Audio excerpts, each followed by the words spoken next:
before my usual start to the review because I got pretty far along and I forgot to mention it, and I don't want to frustrate anybody. So just very briefly, this is the McNees Dixon, which is his new mid-tech model based upon a custom. I will go into that going forward. I just wanted to talk about availability. I purchased this from his website a couple weeks ago. There were only 44 of them available at that time. They all sold out apparently within about 15 to 20 seconds.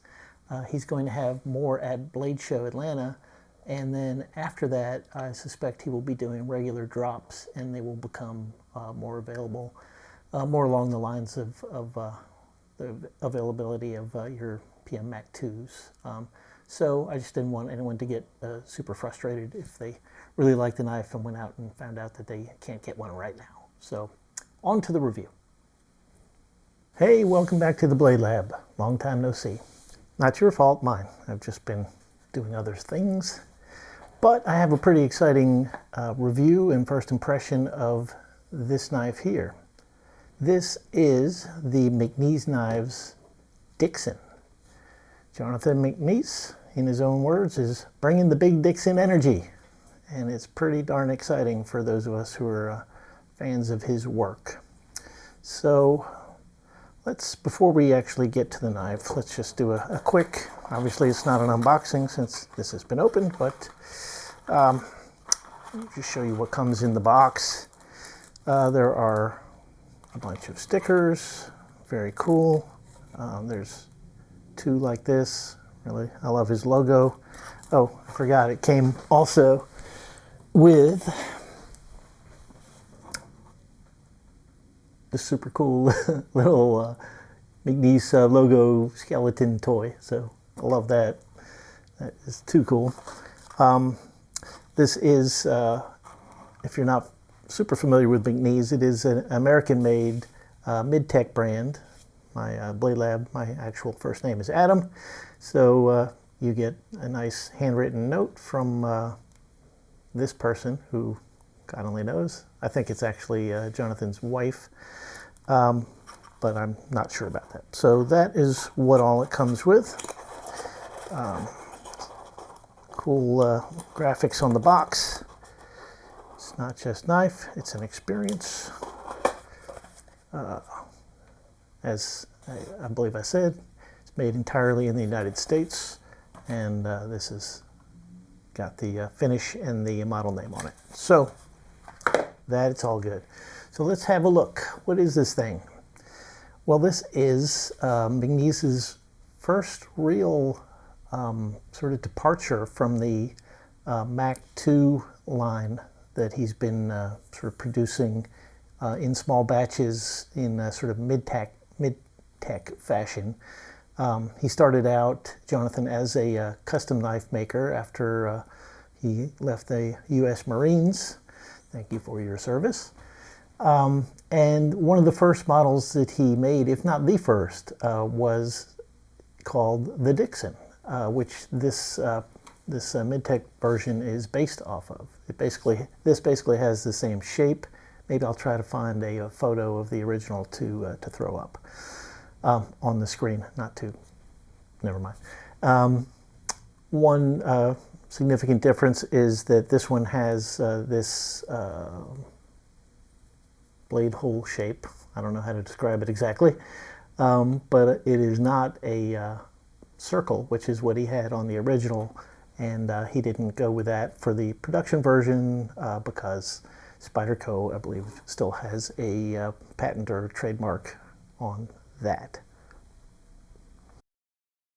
Otherwise, this is also a bit larger than the original, and we'll go a little bit into the size of this in a moment for do some comparisons. I'm going to move my skeleton guy before I knock him over. And let's open it up. Bam. So what we see is a beautiful, I believe it's about a 3.7-inch blade. We can measure that if we can find our ruler. This is professional knife reviewing at its best. Oh, here we are.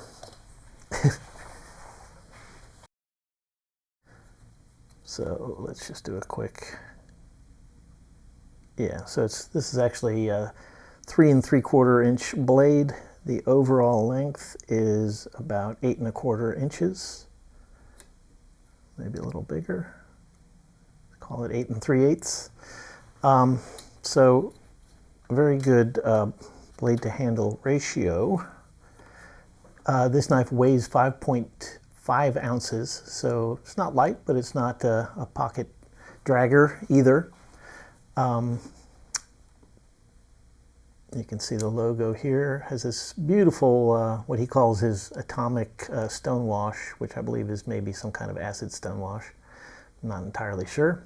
This has my edge on it, by the way, so don't think yours is going to come exactly that way.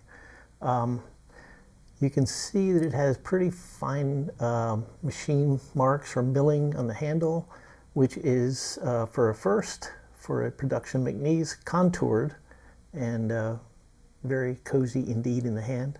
All of this hardware is T8, and he does an excellent job with the hardware. Again, everything sourced in the US. I have disassembled this, and I'm going to I'll throw an image up in a little bit of that. But in the process, I discovered, as with my original Mac 2, that the hardware is very well machined. So the Torx bits, all T8s, but they fit very tightly, which is not always the case, and in fact is often not the case in my experience. So you can see on the back side here, he has the USA flag and lettering, and it signifies MagnaCut. And with that and this on the other side, that is all the billboarding on the knife. So we can see that it is a frame lock. It does have what looks like his typical stamped titanium clip, but in fact, this is a milled titanium clamp that clip that just happens to look like a stamped clip, and it actually works very well. There is no backspacer. It has essentially the same standoffs that are used in the Mac 2 knives. There is internal milling. I don't know if you're going to be able to see this here, but in any case, it will clearly show up on the disassembly pics. There is no lock bar insert or over travel stop. The lock bar obviously is titanium like the frames, and the face is carbidized, and there is no lock stick at all. I've had my PM2 for, why does he keep saying PM2? But my McNees Mac 2 for quite a while, and it also has the carbidized lock face, and it has been solid. There's been no lock stick and no blade play, so I expect this will be the same. The blade shape is obviously I guess, I don't know if you would call that, it's not exactly a drop point, maybe a clip point, straight, I don't know how to define it, but it is, anyway, the point is relatively high. It has a pretty good amount of belly to it, so it's going to be good for cutting things on a cutting surface, such as a cutting board. And it also has a pretty substantial amount of straight area, so it's also going to be good for cutting through materials like cardboard and rope and whatever else you happen to be cutting. There is no jimping anywhere on the knife. It might have been nice to have some jimping up here, although it's not really necessary. This sort of rise here for the hole gives you a nice sort of ramp to place your thumb on. Gives you really good control, especially in combination with the nice wide contoured handle. The ergonomics generally are, I would say, excellent. I can barely feel the pocket clip. I can feel a little bit, but I certainly wouldn't describe it as a hot spot. You can, even though there is no forward choil, there's this nice flat area here where you can get right up behind the blade. So that's helpful if you're cutting along material and you don't want it to slip into the sharpening choil. Speaking of the sharpening choil and plunge grind, I would like to see a little more sharpening room here. As I said, I've sharpened this knife one time. It came from the factory at about 19 degrees. The factory edge was, I would say, decent, nothing special. I best tested it. I think it came in at 220, which is pretty average for a factory edge. Stropped it, and it got it down to, sorry, my thumb is absolutely hideous. Got it down to a score of 150, which is decent but not great. So anyway, so I dropped the angle to 17 degrees. I used a Tormek with CBN wheels. And one of the effects of the Tormek is that if you follow the guidelines that they establish, you will get a sort of increasing sharpening angle as you get closer to the tip. So it is going to be a higher angle up here, hence the bevel width gets a little bit thinner. I may put it on. I may put this on my fixed angle system later, and just to get that evened out a little bit more. But it works fine. It's very, very sharp right now.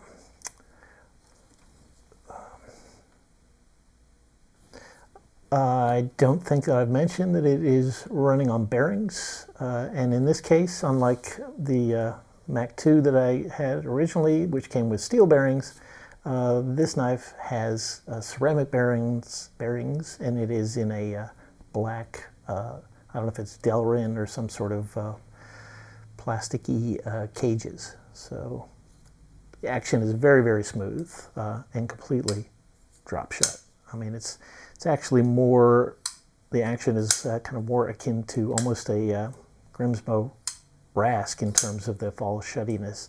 So you do have to be careful, or it will take your fingers off. It's a very heavy blade. As you can see, the blade stock is thick. It is about 0.148 inches and carries that thickness almost all the way up to the tip. So it's got a very robust tip. This is not going to be snapping off easily, for sure. Speaking of the blade again, this has a hollow grind. It's not a very wide grind. I would like to, or tall. I would like to have seen it be a little bit taller to make it a little slicier. That would have necessitated moving the logo, but there's plenty of room where it could have been placed. However, it is what it is, and I'm happy that it's a much deeper hollow grind than he's doing on his Midtech Mac 2s. So that's awesome. So it does get relatively thin behind the edge. I wouldn't call it super slicer. I measured it before sharpening at around 20 thousandths of an inch, maybe 22 thousandths, in that neighborhood. So good, but not great. And but because of the deep hollow grind, it's not going to widen up quickly at all. I don't know if you can maybe sort of see. It's going to be hard to show up on the camera. Nope. The thinness of the edge. Anyway, I tried. So I alluded to the action. Let's talk a little bit more about that.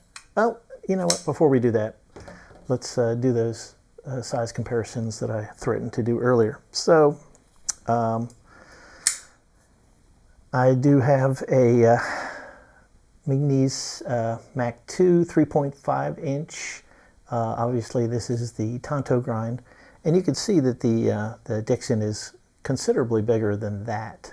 I honestly, I have, I guess, large glove-sized hands. I would call them average man-sized hands. And this is I've never had the feeling like the handle on the Mac 2 was too small. It is really a remarkable knife, the Mac 2, in terms of how much blade you get for the handle size. And the Dixon also has good blade to handle ratio, as we'll see in a minute. But interestingly, he could have actually gotten maybe another 1/8 of an inch or slightly more into that handle if he'd wanted to.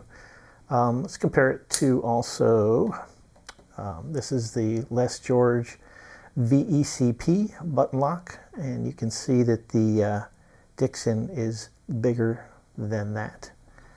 Let's add in another American Beauty, which is going to be the Strider SNG, and you can see that the Dixon is bigger than the SNG. It certainly has way more sharpened edge because of the SNG's substantial finger choil. And while we're doing Strider, we might as well throw in the Big Daddy, which is the SMF. And let's see how that looks. So yeah, the SMF is going to be bigger than the Dixon. So obviously the Dixon will fall between the SNT and SMF, which is probably the ideal size for me, frankly. And let's just throw in a couple more commonly found knives. So we'll toss in our usual Spyderco PM2. Dixon is bigger. And I don't have a PM3, but I have a Sage 1, I believe. I always forget the number. Anyway, this is the same size as the PM3. So you can see that the Dixon is bigger than both. And that is going to do it for our size comparisons. So now let's get back to the action. So I was comparing it to the Grimsmo Rask just in terms of how fall shut it is. It is absolutely fall shut, and as I have it here, the pivot is tightened down pretty hard. So you're not going to be able to slow it that way. I guess you could put in some thick washers by Skiff if you wanted to. I might try that at some point just for the heck of it. But I'm really happy with the action as it is. It's fantastic. The reverse flick is beautiful. You know, it's the blade hole works perfectly. You can use, I'm using the my back of my fingernail on that one, or you can use the meat of your finger, works equally well. Thumb flick also works very well. Better with the sort of the meat of the thumb than the thumbnail. But both deployment methods are excellent and very satisfying. I think the acoustics are also really nice. I'm just going to take it off the camera and closer to my mic.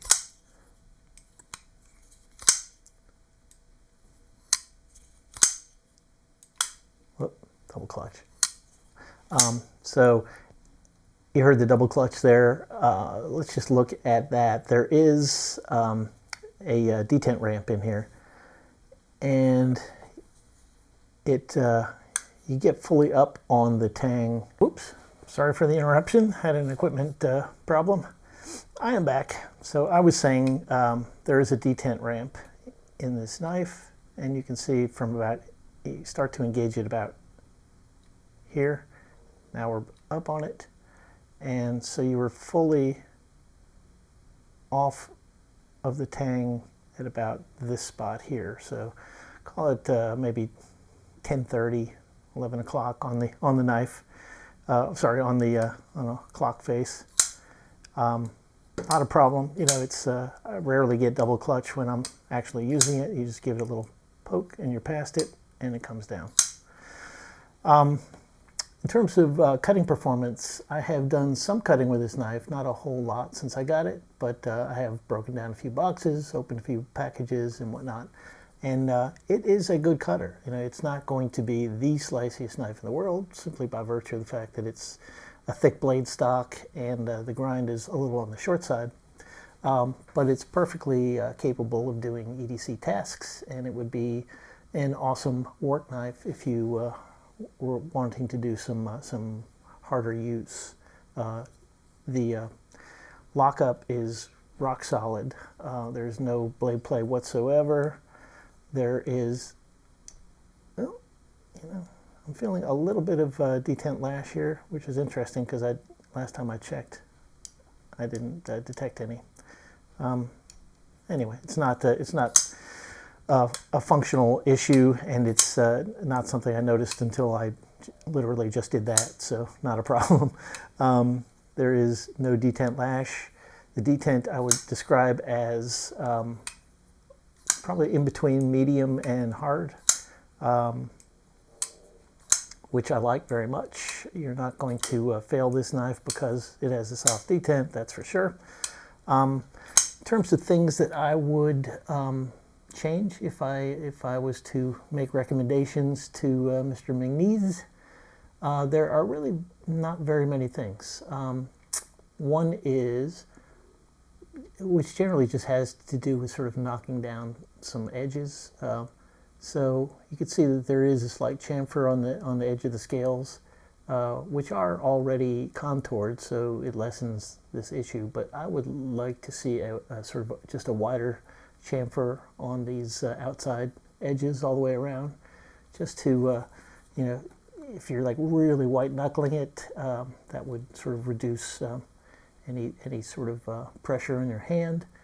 And along the same lines, lock bar access is very good. You can see it has internal chamfer on both sides, and because it is a wide blade, you have a pretty good amount of room, but it's not cut down on the front scale to give you better access. And because you have these chamfers on the outside and the inside, this edge here is a little bit sharp and can be irritating if you're a lunatic like me who's just constantly opening and closing his knife. So it would be really nice, I think, if this was sort of chamfered here, just give you a little more of a rounded edge, so it doesn't bite into your thumb quite so much when you're opening it. But as I say, if you're not a total, as Miss McNees would say, knife freak, who's flicking his knife constantly, that is also not going to be an issue at all. My thumb is also kind of constantly dinged up from being said lunatic. So again, these are very minor nitpicks. I love this knife, and it is going to be a permanent part of my collection, so don't contact me asking to buy it because it's not for sale. I thank you guys for stopping by. I hope you enjoyed the review, and I hope that if you did like it, you will click that thumbs up like button down below, and while you're there, why not subscribe and get all of my future content? It's free. So until next time, thank you all for stopping by, and you guys have a good day.